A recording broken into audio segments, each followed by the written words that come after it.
हर हर महादेव। काशी विश्वनाथ, ओगरदानी, त्रिकालदर्शी, कैलाशी, अविनाशी भगवान शिव, जिनकी उन्हीं पावन शिव महापुराण की कथा श्रवण करने का सौभाग्य बाबा देव अधिदेव महादेव की कृपा से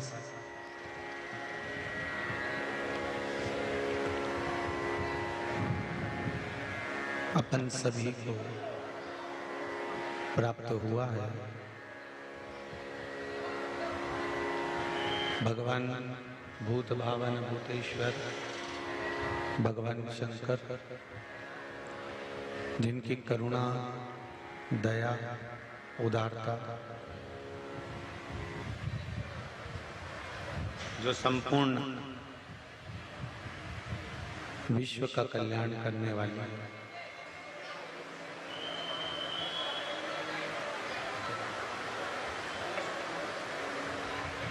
संपूर्ण विश्व का कल्याण करने वाली है। भगवान शिव की कृपा से श्रावण के महीने में श्रावण शिव महापुराण की कथा बाबा देव अधिदेव महादेव की कृपा से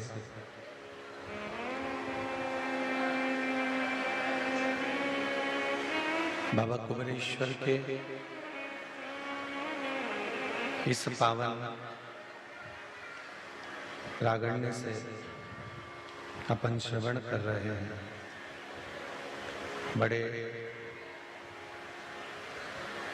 भाग्यशाली हैं श्री प्रमोद जी दुबे, श्रीमती महिमा जी दुबे इंदौर से,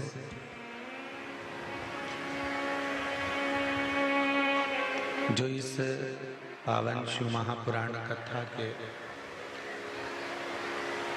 मुख्य यजमान का पद ग्रहण करें हैं।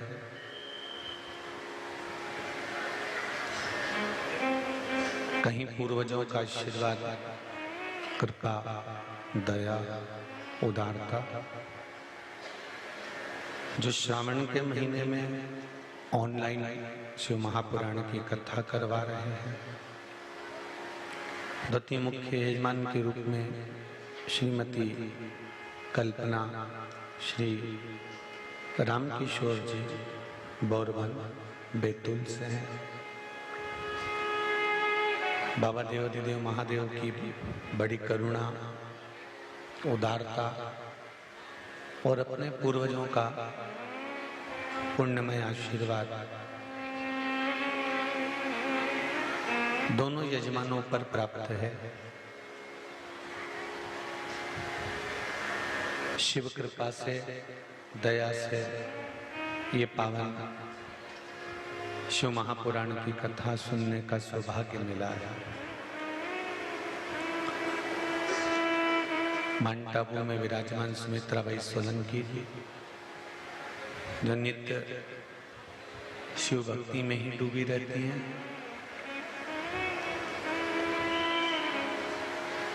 कहीं शंकर भगवान की बड़ी करुणा होती है, कृपा होती है, दया होती है, तब जाकर शिव भक्ति में डूबने का हमको फल प्राप्त होता है।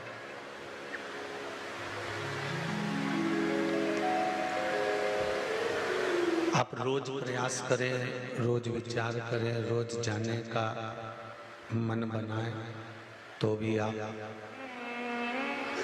सत्कर्म की ओर तो नहीं जा सकते।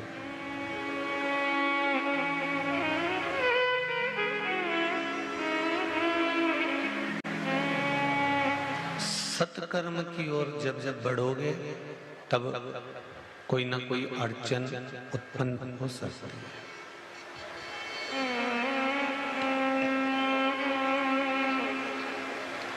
बेकार काम के लिए जा रहे हो, बेकार कर्म के लिए जा रहे हो, तो कोई अड़चन नहीं आएगी और आप वो गंदा काम, वो बेकार काम, वो गलत काम आप कर दोगे।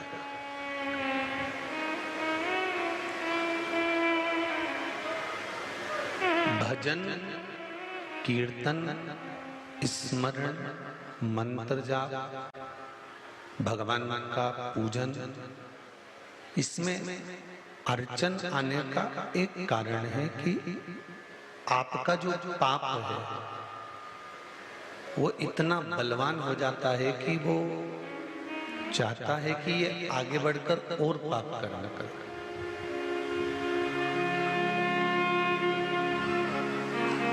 ये पुण्य कर्म की ओर आगे बढ़े ही ना, क्योंकि अगर इसने पुण्य कर लिया, सत्कर्म कर लिया, भजन कर लिया, कीर्तन कर लिया, मंत्र जाप कर लिया, नाम जाप कर लिया, भगवान की कथा को श्रवण कर लिया, तो फिर ये पाप नहीं कर पाएगा।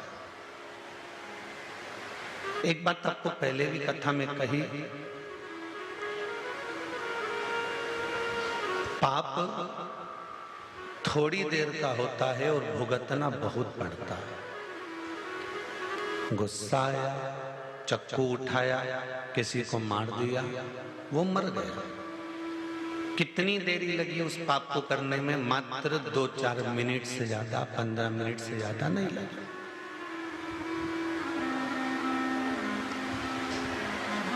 चार मिनट, 8 मिनट, 15 मिनट, 20 मिनट आपने चक्कू उठाया, मार दिया, वो मर गया। पाप हो गया 5 मिनट का, 10 मिनट का, पर भुगतना कितना है? पकड़ कर ले गए पुलिस वाले, पटक दिया थाने में, जेल में, पेशी पर पेशी चलती रही, सुनवाई पर सुनवाई चलती रही। 1-2 साल तो ऐसे ही निकल गए। 2 साल निकलने के बाद में फिर ले जाकर पटक दिया, सजा हो गई, 8-10 साल, 15 साल, 20 साल ऐसे निकल गए। पाप करने में टाइम लगा था मात्र 5 मिनट, 10 मिनट, 20 मिनट, और भुगतने में टाइम लग गया 20 साल। जरा विचार करना, यही जीवन है। हम थोड़ा सा पाप कर्म करते हैं पर भोगना बहुत पड़ता है, बहुत पड़ता है। पाप थोड़ी देर का होगा पर भुगतना बहुत पड़ेगा। जैसे पाप थोड़ी देर का होता है और भोगना बहुत पड़ता है, उसी तरह शिव महापुराण की कथा कहती है, पुण्य थोड़ा सा होता है, सत्कर्म थोड़ा सा करना होता है, भजन थोड़ा सा करना होता है, और कई वर्ष के पापों को थोड़ी सी देर का भजन जलाकर समाप्त कर देता है। मात्र थोड़ी सी देर।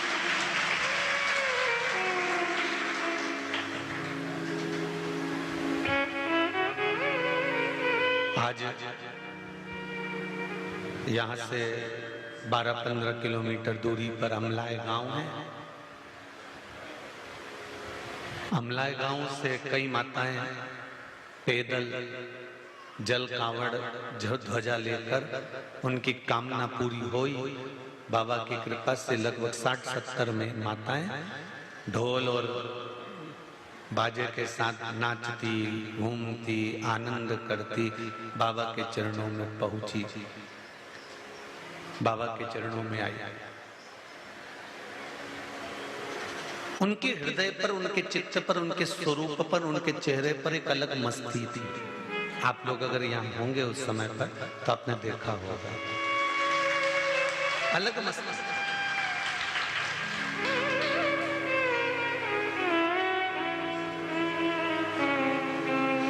और हमें तो देखकर ऐसा लग रहा था कि सारी की सारी राजपूताना के घर की थी, ऐसा लग रहा था, महसूस हो रहा था। वो तो कहीं ना कहीं उनके चेहरे की उमंगता, उनके चेहरे का उत्साह, उनका 10-12 किलोमीटर से चलकर पैदल यहाँ तक आना, कुबेरेश्वर धाम पर आकर जल चढ़ाना, और उनके चेहरे की उमंगता ये बता रही थी कि वो 10 किलोमीटर 12 किलोमीटर पैदल भी चली तो उनके चेहरे पर थकान नहीं थी, क्योंकि शिव को पाने की ललकता थी।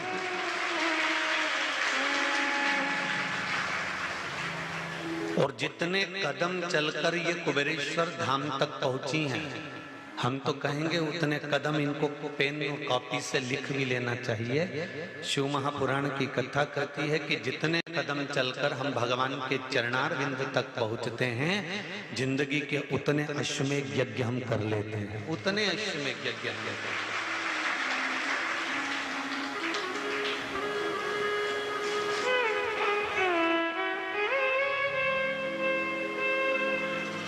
हम उसकी चौखट तक चलकर जा रहे हैं, हम उसके दरवाजे तक चलकर जा रहे हैं।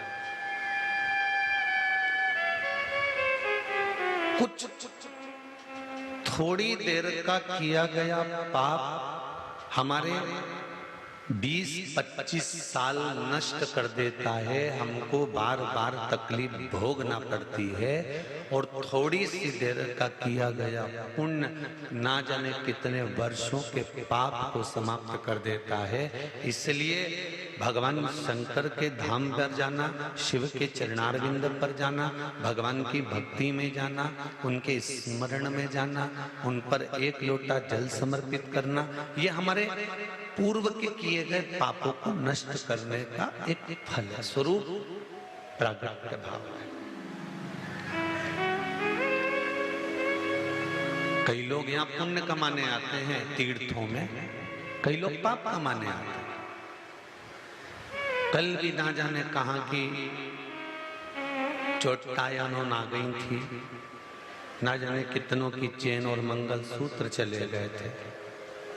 आप लोगों से भी निवेदन है, पहचान तो पाते नहीं है कि कौन कैसा है, इसलिए हम कुबेरेश्वर बाबा की धरा से आप लोगों से हाथ जोड़ जोड़ कर निवेदन करते हैं कि किसी भी तीर्थ में जाओ या किसी की भी कथा में जाओ, गले में सोने का सामान पहनकर मत जाओ। ये अगर जा रहे हो तो सिर पर पल्लू या बेटियां हो तो गले में रुपट्टा इस तरह से डाल लो कि आपकी कोई वस्तु किसी के हाथ में ना लगे, इसका ध्यान रखो। चाहे प्रशासन हो चाहे समिति हो, सबके पीछे पीछे तो नहीं जा सकते, ना किसी के पीछे कैमरा लगा सकते हैं कि एक व्यक्ति के पीछे कैमरा लगा, किसी को पहचानते नहीं। अपनी सुरक्षा अपने को स्वयं करना। सिर पे पल्लू डालकर रखो जिससे किसी का हाथ आपकी चेन या मंगलसूत्र तक ना पहुंचे।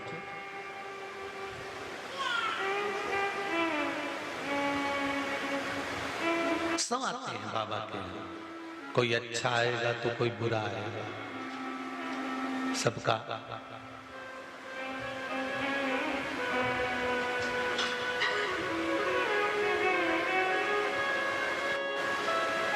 सबका अपना अपना एक स्वरूप है, सबका अपना अपना एक भाव है।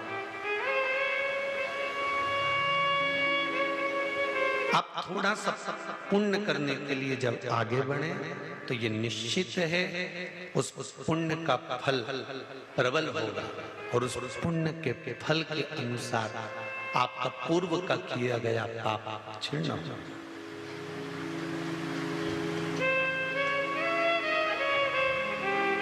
एक प्रश्न सामने खड़ा होता है, क्या मनुष्य को जो दर्द सहन करना पड़ता है, मनुष्य को जो दुख सहन करना पड़ता है, वो दुख वो दर्द क्या संसार में जितने जीव हैं, जलचर थलचर वायुचर, इनको भी सहन करना पड़ता है?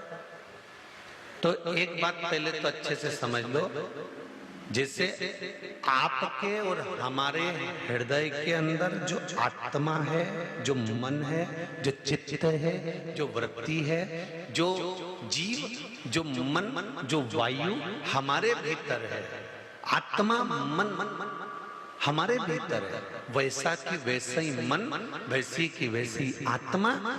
एक छोटा सा छोटा जू होता है ना, उसमें भी होती है, और एक विशाल हाथी होता है उसमें भी होती है, एक चींटी होती है, चाहे मगर होता हो, चाहे पशु होता हो, चाहे पक्षी होता हो, चाहे जलचर होता हो, चाहे थलचर होता हो, चाहे वायुचर होता हो, सब में वो आत्मा, सबका वो मन है, सबके भीतर है। बस आपको और हमको भगवान ने वाणी दी है, इसलिए हमें दुख आता है ना तो हम रोकर सबको कह देते हैं। पर जब चींटी, झिंगूर, खटमल, मच्छर, मछली, जलचर, पक्षी, चिड़िया, पशु, बंदर आदि जितने भी जीव है ना, जब इनको कष्ट आता है ना तो ये किसी से कह नहीं पाते, क्योंकि इनकी वाणी हम समझ नहीं पाते। ये रोते जरूर हैं, ये रोते हुए दिखते जरूर हैं। अगर इनके अंदर आत्मा नहीं होती, मन नहीं होता, तो जरा विचार करो, एक बानर का बच्चा जब मर जाता है तो बंदर दूर खड़े होकर देखता रहता है। एक कुत्ते का बच्चा मर जाता है तो माँ, उसकी माता भी आंख से आंसू बहाती है।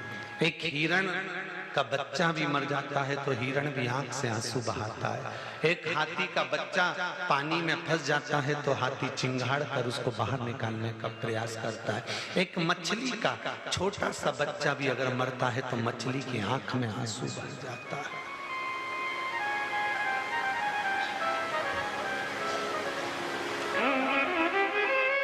मांस आहार करने वाले ये समझ नहीं पाते कि हम कितनी बड़ी गलती कर रहे हैं।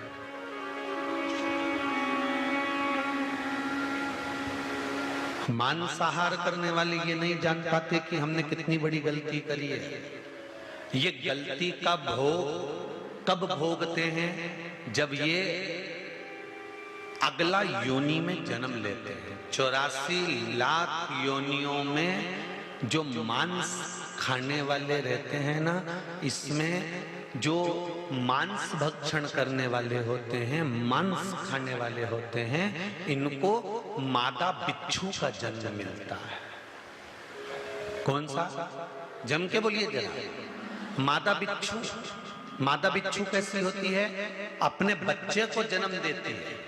और मादा बिच्छू एक बच्चे को जन्म नहीं देती, ना जाने छोटे छोटे रूप में ना जाने कितने बिच्छुओं को एक साथ पैदा करती है मादा बिच्छू।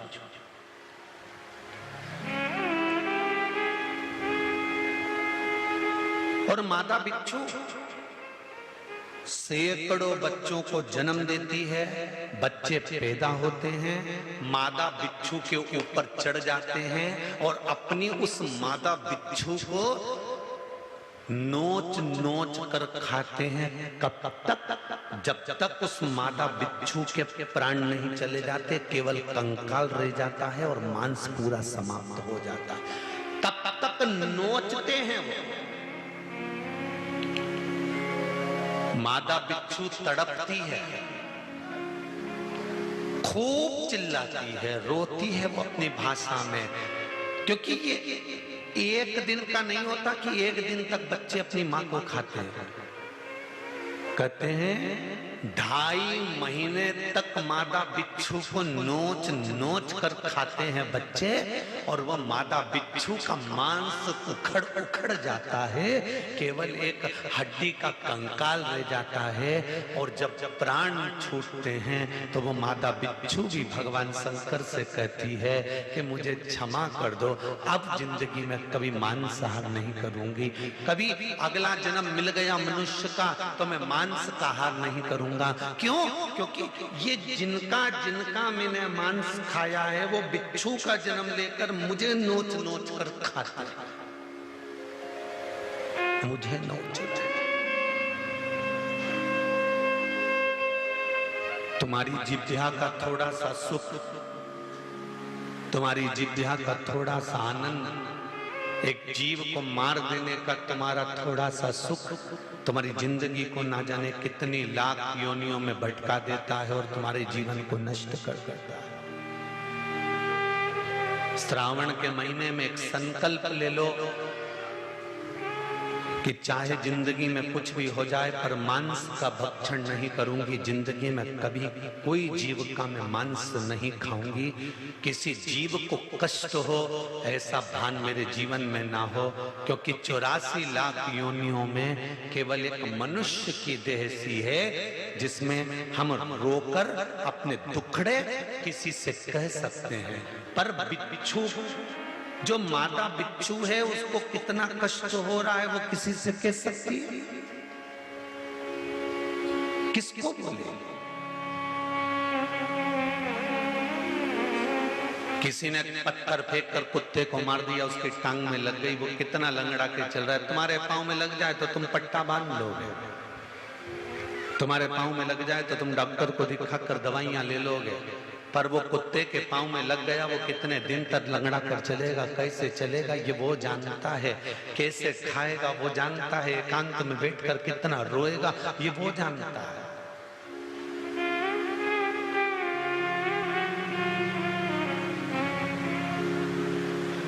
ये भोग क्यों आया? कोरोना जैसी महामारी आई तो क्यों आई? ये दिखाने के लिए तो आई कि तुम्हारी मस्ती में जी रहे हो और छोटे छोटे जीवों पर तुम्हारी करुणा समाप्त हो गई। हमारे संत साधु कितना कहते थे, अहिंसा परमो धर्म, अहिंसा परमो धर्म। कोई जीव की हत्या ना हो जाए, कोई जीव को कष्ट ना हो जाए, किसी का दिल ना दुखे। ये चोरी करने वाली माताएं आती हैं, कई पुरुष लोग आते हैं चोरी करने के लिए, तुम्हारे गले का मंगलसूत्र चेन जरूर चुरा के ले जाते हैं, पर इन्हें कितनों के गले का मंगलसूत्र चुराया होगा, कितने के गलों की चेन चुराई होगी, उसके बाद भी आज भी इनकी तरक्की नहीं हुई। ये चोटे के चोटे ही।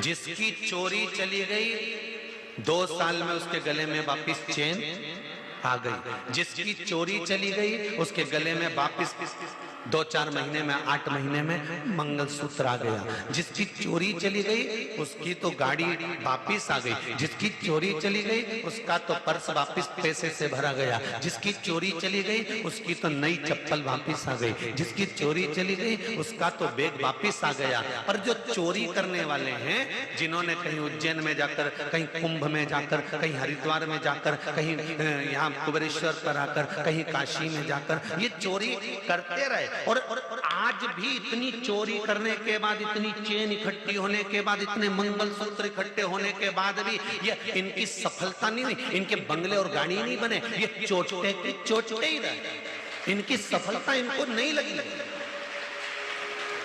आज भी इनकी गणना चोटों में ही है। जिनका ले गए उनके गले में फिर चेन आ गई, जिनका ले गए उनके गले में फिर मंगलसूत्र आ गया।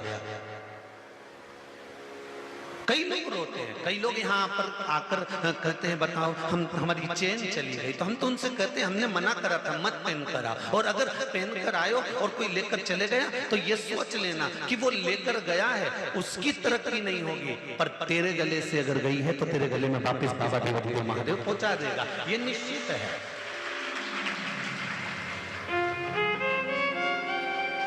उनको सफलता नहीं मिल सकती। कितनों की आंख में आंसू देने के बाद वो सोने की 80,000 1 लाख की चेन तुम्हें कितने दिन सुख दे देगी? जरा ईमानदारी से बोलो री जीजियो, दे देगी? कोई अगर तुम्हारे भाई के यहाँ गए, तुम्हारी भाभी के यहाँ गए और भाभी भैया तुमको दिल से साड़ी दिलाए ना, वो भले 500 की हो 1000 की हो, वो तुम्हें सुख देगी। और भाभी भैया का मुंह भगोने जैसा फूला है और तुम आस लगा के बैठी हो कि हमारी माँ बाप का हिस्सा है, हमें तो देना ही पड़ेगा साड़ी, हमें तो देना ही पड़ेगा सामान, तो तुम माँ बाप का हिस्सा जानकर लड़ाई कर कर, झगड़ा कर कर, गुस्सा कर कर तुम हिस्सा लेकर तो आ जाओगी जीजियों, पर सुख नहीं भोग पाओगे। इसलिए उनसे कहो कि ये धन और दौलत, ये संपदा और सत्ता, ये वैभव, ये सब अपने अपने पास में रखो। मेरे माता पिता ने जिसके साथ मेरी शादी करी है वो वर मेरे लिए किस्मत का पुण्य है, आनंद का भाव है। मेरे बच्चे मेरे लिए किस्मत और पुण्य का भाव है। तुमको जो मिला वो तुम्हारी किस्मत और पुण्य का भाव है। हमें धन नहीं, हमें मन दे दीजिए। किसी का थोड़ा सा ले भी लिया ना तो सुख नहीं भोग सकते।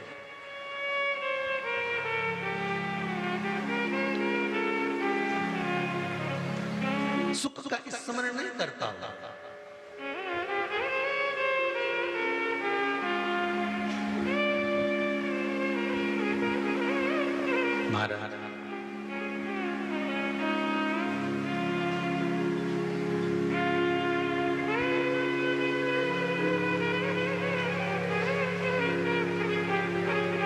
दिल दुखाकर किसी दूसरे का अपने चेहरे पर अगर प्रसन्नता लाते हो ना, तो उसमें प्रसन्नता नहीं है।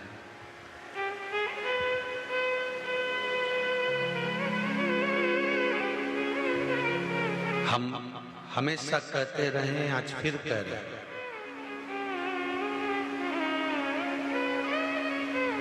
परीक्षा में अगर कोई पास हो गया और एक व्यक्ति फेल हो गया, तो पास होने वाले व्यक्ति को फेल होने वाले व्यक्ति के घर पर सबसे पहले जाना चाहिए और जाकर कहना चाहिए, तू टेंशन मत ले, चिंता मत कर, फिर प्रयास करना, आज नहीं तो कल फिर विजय होगा, फिर जीतेगा, टेंशन लेने की जरूरत नहीं है। उसकी कमजोरियों को नहीं दिखाना, अपना वैभव हमें किसी के सामने नहीं दिखाना।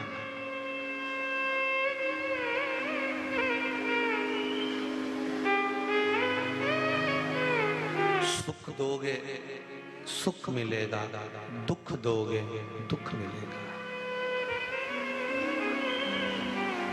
प्राप्त होगा।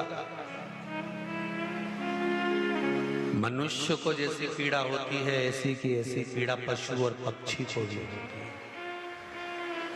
मनुष्य को जैसे प्यास लगती है, ऐसी ही प्यास पशु और पक्षी को भी लगती है।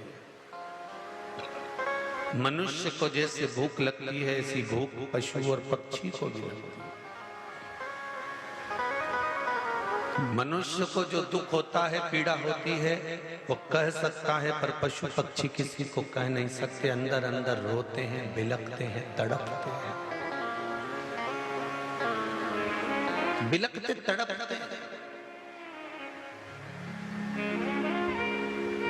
कभी देखा आप लोगों ने?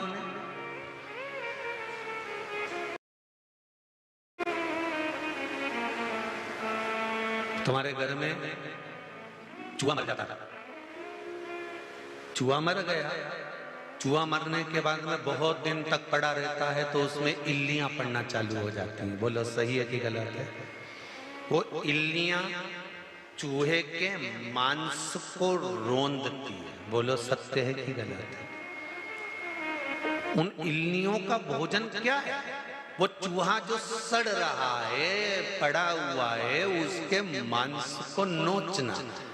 गरुड़ पुराण कहती है कि ये चूहा और इल्ली और कीड़ों का संबंध क्या है? क्या संबंध?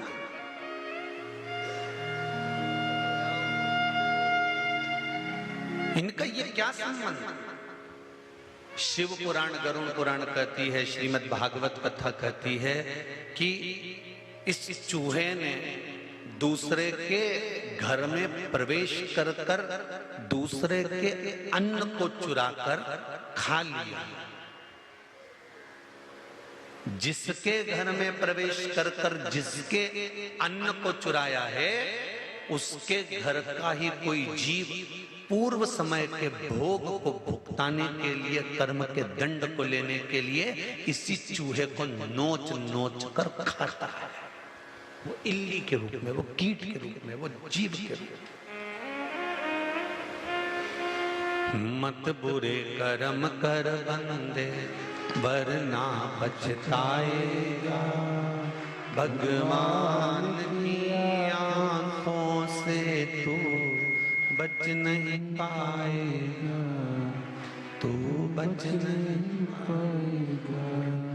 हरि ओ अज्ञानी मत करना गानी, तेरे कर्म का फल ही तू ही पाएगा। जैसा किया तूने तेरे आगे आएगा, जैसा किया तूने तेरे आगे आएगा। मत बुरे कर्म कर बंदे, मत बुरे कर्म कर बंदे, वरना पछताएगा, भगवान की आंखों से तो बच नहीं पाएगा, तू बच नहीं पाएगा।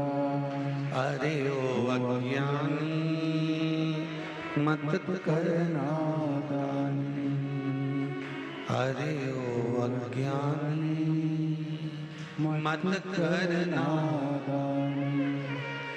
कर्म का भोग भोगना है, मनुष्य की देह में आकर भोगना है, मानव के शरीर में आकर भोगना है और भोगना पड़ेगा।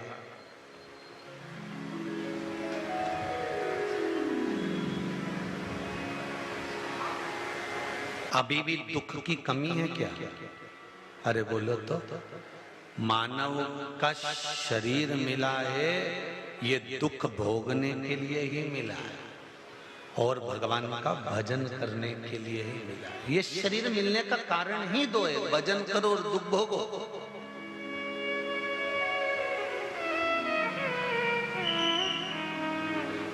ये शरीर मिला ही काहे के लिए? भोगने के लिए। भोगना तो पड़ेगा। तेरा क्या होगा रे कालिया? हो भोगना तो है, निश्चित है और भोगना पड़ेगा। चाहे वो तुम हो, चाहे वो सियोर वाला महाराज हो, चाहे दुनिया का कोई व्यक्ति हो, चाहे बड़े से बड़े पद पर बैठ जाए, कितनी बड़ी प्रतिष्ठा हो जाए, चाहे वो कितना ही बड़ा साधु संत सन्यासी तपस्वी जोगी कोई भी, भोगना सबको पड़ेगा। अच्छा कर्म करते चलोगे तो दुख थोड़ा कटता चले जाता है, तकलीफ थोड़ी बहुत कट जाती है।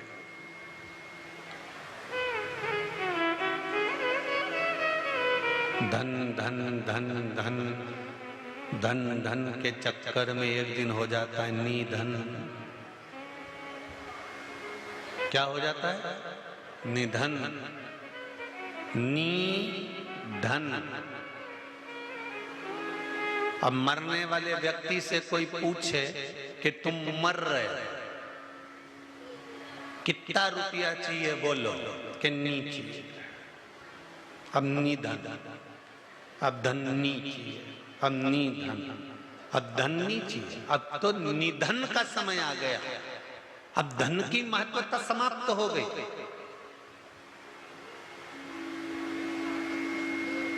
जिसको रोज पार्लर जाने का शौक होता है, अगर वो मर रही होती है, उसके प्राण छूट रहे होते हैं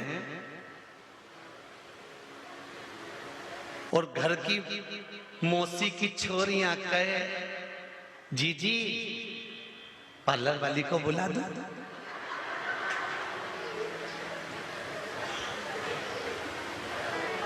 मुंह में मास्क लगा हुआ है, हापड़ी भर रही है,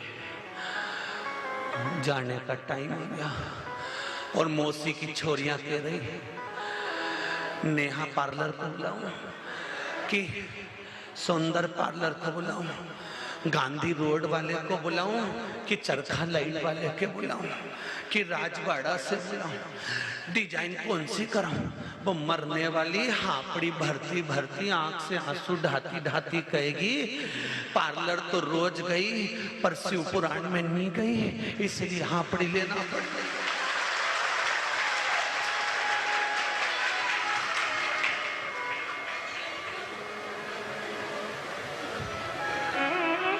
पार्लर में जाकर काया तो सवार ली, पर शिव महापुराण में चली जाती तो काया माया और चित्त हृदय सब संवर जाता।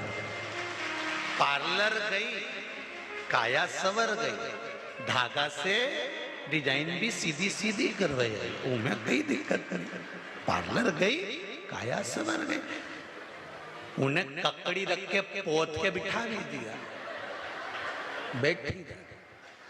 तो जैसे पार्लर वाली बिठाए वैसे ही तो सियोर वाला महाराज बिठाए कि तुम जहां मर्जी पड़े, टीवी के सामने, आस्था चैनल के सामने, फेसबुक यूट्यूब पर या कुबेरेश्वर धाम में जहां कथा हो रही है वहां, जैसे पार्लर वाली 2-3 घंटा बिठाए, यहाँ पर कथा में भी 2-3 घंटा बैठना पड़े, बस वहां और यहाँ में अंतर है। माँ एक जैसी तुम चुप बैठी रहती हो, ना हाथ हिलाओ ना पांव हिलाओ, यहाँ 3 घंटे में बाबा रामदेव का पूरा आसन लगा लो। अब यहाँ और वहां में तुम अंतर तो आता है थोड़ा थोड़ा, ऐसा नहीं है कि तो अंतर नहीं आया, पर अब अंत समय में, अंत समय प्रभु आना पड़ेगा, वचन दिया तो निभाना पड़ेगा। अब तुम अंदाजा लगाओ, अंत समय में पार्लर वाली काम आएगी कि वो कुबेर भंडारी काम आएगा? अंदाजा लगा कर बैठो। मास्क लगा हुआ है और पार्लर वाली बाल झाड़े, डिजाइन बनाए, और तुम वेंटिलेटर पर मास्क लगा के ऊपर सांस भर रहे आखिरी, और मशीन चल रही है ऐसी ऊंची नीची ECG बता रही, इधर से डॉक्टर बीपी शुगर सब नापता फिर रहा, ब्लड प्रेशर ऊंचा नीचा हो रहा, दवाई वाले दवाई दे रहा है, बोतल इधर से चढ़ रही, सब काम बेकार हो रहा, और अंत समय पड़ा हुआ है। पार्लर वाली बोले मैं श्रृंगार करूंगी, इधर से बीमे वाले आकर खड़े हो गए, सिग्नेचर करवा लो, बहू को मिल जाएगी रकम।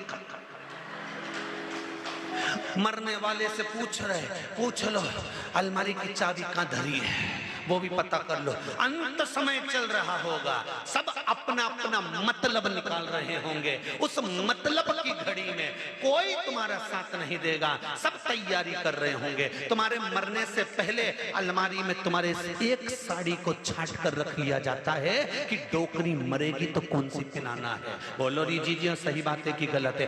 हॉस्पिटल में मर रहे हो, साड़ी पहले निकाल के रख ली, हॉस्पिटल में तड़प रहे हो, तैयारी पहले कर दी, सब इंतजार में बैठे हैं। क्यों? अम्मा की कई स्थिति है कि अभी तो ठीक है, तो क्या ठीक है, अभी तो 2-4 दिन और जिएगी हो, तो इनने कहा बनाओ रोटी बनाओ, फिर इनने रोटी बना के जिम के बैठ गए, और जिम के बस रोटी बनी थी, और बनने के बाद तैयारी, कई इंतजार करते हैं। कोई बूढ़ा व्यक्ति त्योहार के टाइम पर बीमार पड़ जाए तो घर में खुसुर होने लगती है, दिवाली और निकाल दे, दिवाली और निकाल दे, होली और निकाल दे, राखी और निकाल दे, भगवान ऐसा और कर देना प्रभु, बस ये त्योहार और निकल जाए, फिर भले मर जाए। और कोई त्योहार के दिन ही मर गया तो बहुवन का मुंह उल्टा भगोदा, उल्टा भगवान बहुवन, फिर अभी मरना था।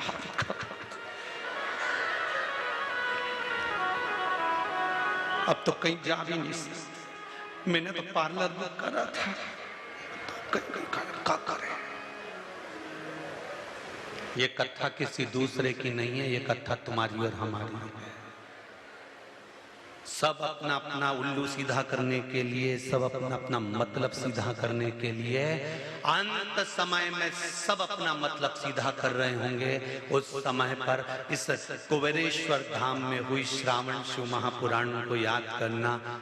अंत समय में सब अपना मतलब सीधा करें तो भूल मत जाना मेरे भोलेनाथ जी का नाम श्री शिवाय नमस्तुभ्यं जपना, ओम नमः शिवाय जपना, पंचाक्षर मंत्र जपना नमः शिवाय। भगवान शंकर को याद करना कि बाबा ये सब अपना मतलब निकाल रहे हैं, पर मैं नहीं जानती कि मतलब कैसे निकालते हैं। मैंने जिंदगी में सब कुछ करा पर तेरे धाम नहीं गई, तुझे प्रणाम नहीं करा, तेरा नमन नहीं करा। मेरे परिवार वाले कहते थे शिव पुराण की कथा 1 बजे से 4 बजे तक आस्था चैनल पर आती है, सुन ले। सब कोई कहते थे। सास टीवी खोल के बैठ जाती थी और बहू आवाज कम करके चली जाती थी। मैंने कई बार बच्चों तक को भेज दिया कि अम्मा टीवी देख रही, उनसे बोलिए आवाज कम कर दे, बोलिए आवाज कम कर दे, बोलिए आवाज कम कर दे। और अम्मा आवाज इसलिए कम नहीं करती थी क्योंकि उसने सियोर वाले महाराज के मुंह से सुना था, टीवी की आवाज तेज कर कर कथा सुनो, जिसका मन नहीं होगा उसके भी कान में जाएगी तो उसका भी कल्याण हो जाएगा, इसलिए आवाज बढ़ाती। और बहू आवाज कम करिए, अम्मा से बोलिए, दिन भर काम कर करके थक जाऊं, 15 मिनट सो भी नहीं सकती डोकरी के कारण, ये टीवी खोल के बैठ गई। अरे उस अम्मा को धन्यवाद दो कि तेरे अंत समय को संवार रही है। तुझे किटी पार्टी से फुर्सत नहीं मिलती, तुझे नौकरी से फुर्सत नहीं मिलती, तुझे कमाने से फुर्सत नहीं मिलती। कम से कम डोकरी 1 बजे से 4 बजे तक टीवी खोलकर बैठ जाती है तो 2 शब्द हमारे कानों में चला जाता है तो हमारी जिंदगी सवर जाती है। अंत समय में ये शब्द याद आए। और जितने तेरे मतलब के लोग हैं ये तो सब नोचने में लगे रहेंगे। और अंत समय प्रभु निभाना पड़ेगा, वचन दिया तो निभाना पड़ेगा।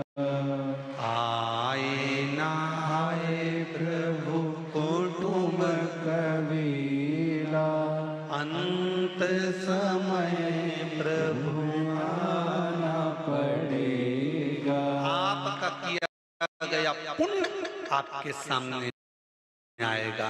खुद के घर के पुत्र भी अंत समय में साथ नहीं देंगे। देंगे क्या?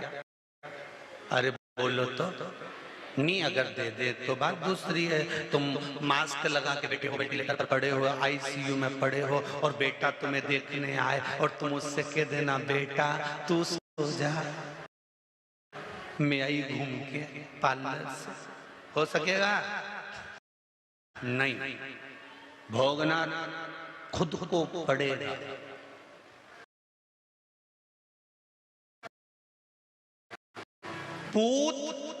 पुत्र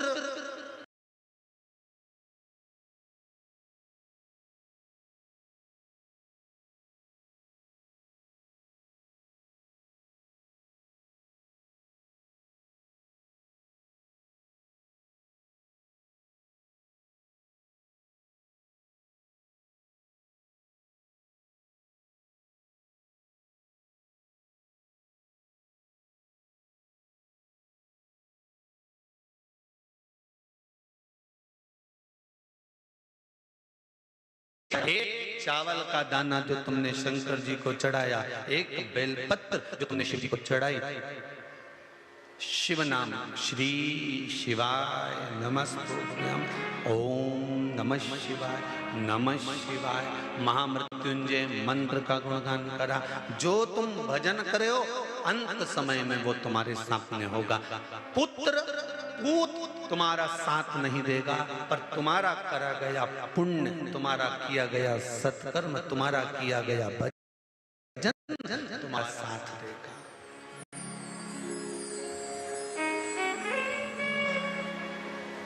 कोई नहीं आया।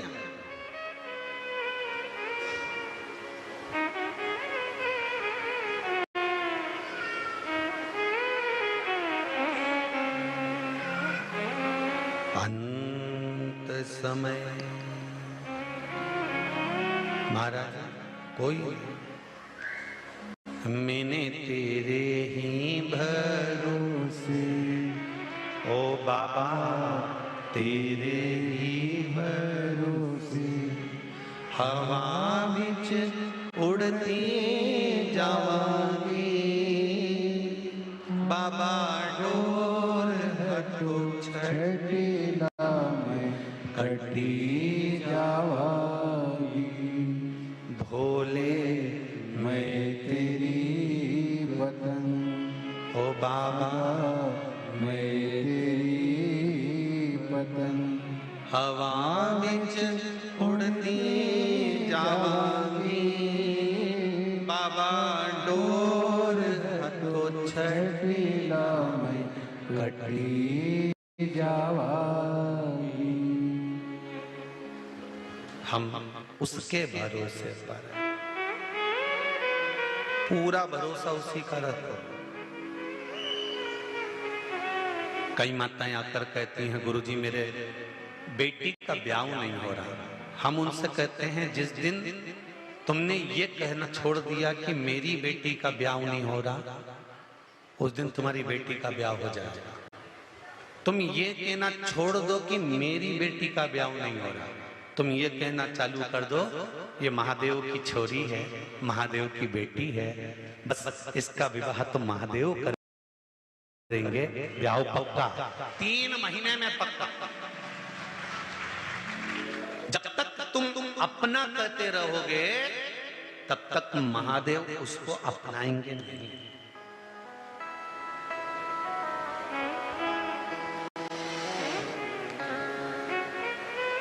जिस दिन तुमने सत्य की परिकाष्ठा को जान लिया, जिस दिन तुमने सत्य को पहचान लिया, उस दिन सत्य जब तुम्हारे सामने आ गया तो सारे बंधनों से अपने आप मुक्त हो जाओ। इसलिए मरने वाले के सामने चिल्लाते हैं राम नाम सत्य, क्योंकि वो बंधनों से मुक्त हो गया।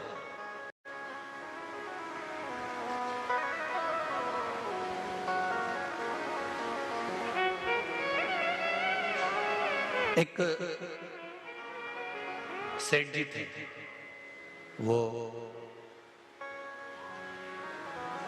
एक बार कहीं जा रहे थे, जाते जाते एक नीम का पेड़ मिल गया। नीम के पेड़ के नीचे वो बैठे तो उनको एक छोटा सा तोते का बच्चा मिल गया। तोते के बच्चे को लिया, उनने तोते के बच्चे को पाल पोस कर बड़ा करा, खूब सेठ जी उसको बोलना सिखा दिए। तोते का बच्चा बोलना भी सीखे। सेठ जी ने अपने तोते के बच्चे को एक चीज बड़ी भारी सिखाई कि जिंदगी में तू कभी झूठ मत बोलना, सत्य बोलना। सत्य बोलता रहेगा तो सुखी रहेगा, और हो सकता है सत्य के बल पर एक दिन तू बंधनों से मुक्त हो जाए। सेठ तो धर्मात्मा था।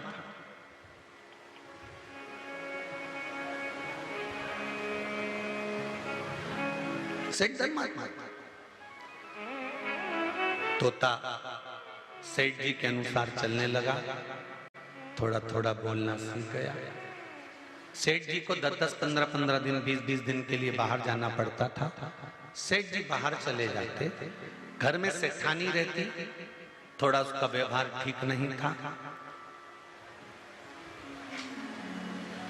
वो पर पुरुष को अपने घर में बुला लेते। तोता सब देखता, तोते के स्मरण में सब रहता। सेठ जी 15 दिन बाद फिर आते, फिर चले जाते। वो सेठानी फिर किसी को बुला लेती, किसी पर पुरुष को सेठानी, क्योंकि उसका स्वभाव ठीक नहीं, उसकी दिनचर्या ठीक नहीं, बुला लेते। एक बार सेठ जी 1 महीने के लिए बाहर गए। सेठानी एक पुरुष को बार बार बुलाती, वो पुरुष इसके यहाँ आता रहता। सेठ जी 1 महीने के बाद वापिस आए, और आते से सबसे पहले उनको उस तोते की याद आई। तोते से जाकर मिले, तोते से कहा तोता ठीक तो हो? मिट्ठू बोला ठीक।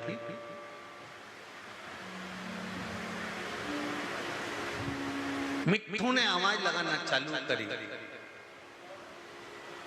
यहाँ एक आदमी रोज आता है। अब मिट्ठू तो मिट्ठू, सेठानी के कान में आवाज गई। सेठानी को लगा ये तो मरवाएगा मुझे।